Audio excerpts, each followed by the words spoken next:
بسم الله الرحمن الرحيم.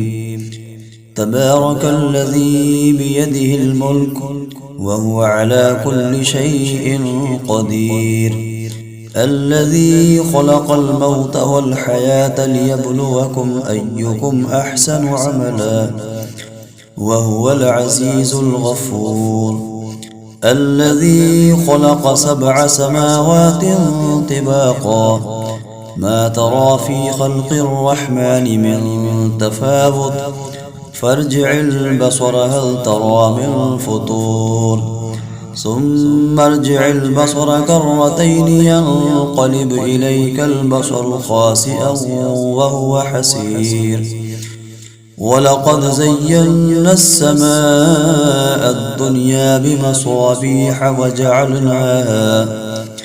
بمصابيح وجعلناها رجوما للشياطين وأعتدنا لهم عذاب السعير، وللذين كفروا بربهم عذاب جهنم وبئس المصير. إذا ألقوا فيها سمعوا لها شيقا وهي تفور تكاد تميز من الغيظ كلما ألقي فيها فوج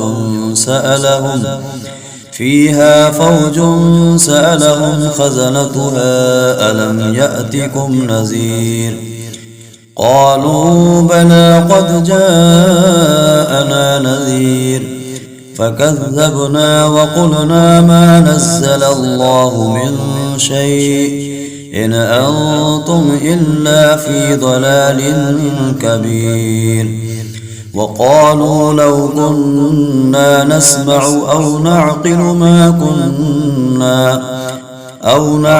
ما كنا في أصحاب السعير، فاعترفوا بذنبهم فسحقا لأصحاب السعير.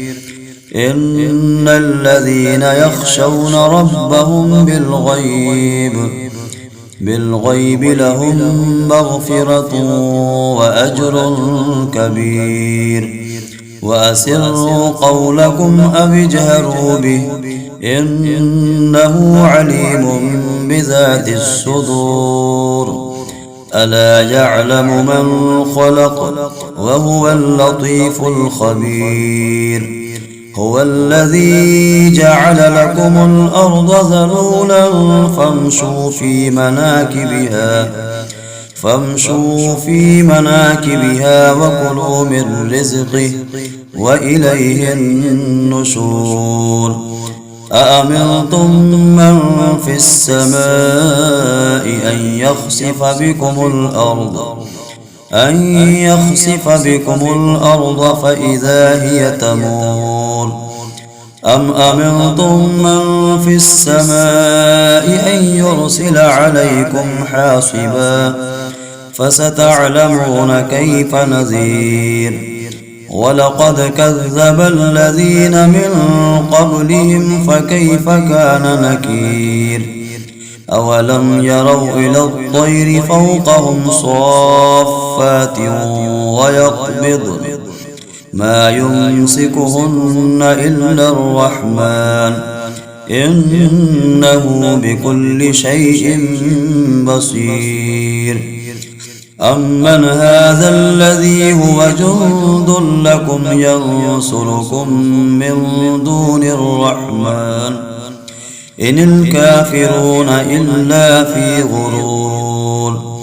أمن هذا الذي يرزقكم إن أمسك رزقه بل لجوا في عتر ونفور. أفمن يمشي مكبا على وجهه أهدى أمن يمشي سويا على صراط مستقيم. قل هو الذي أنشأكم وجعل لكم السمع والأبصار والأفئدة قليلا ما تشكرون قل هو الذي ذرأكم في الأرض وإليه تحشرون ويقولون متى هذا الوعد إن كنتم صادقين قل إنما العلم عند الله وإنما أنا نذير مبين فلما رأوه زلفة سيئت وجوه الذين كفروا وقيل هذا الذي كنتم به تدعون قل أرأيتم إن أهلكني الله ومن معي أو رحمنا فمن يجير الكافرين من عذاب أليم قل هو الرحمن آمنا به وعليه توكلنا فستعلمون من هو في ضلال مبين قل أرأيتم إن أصبح ماؤكم غورا فمن يأتيكم بماء معين صدق الله العظيم.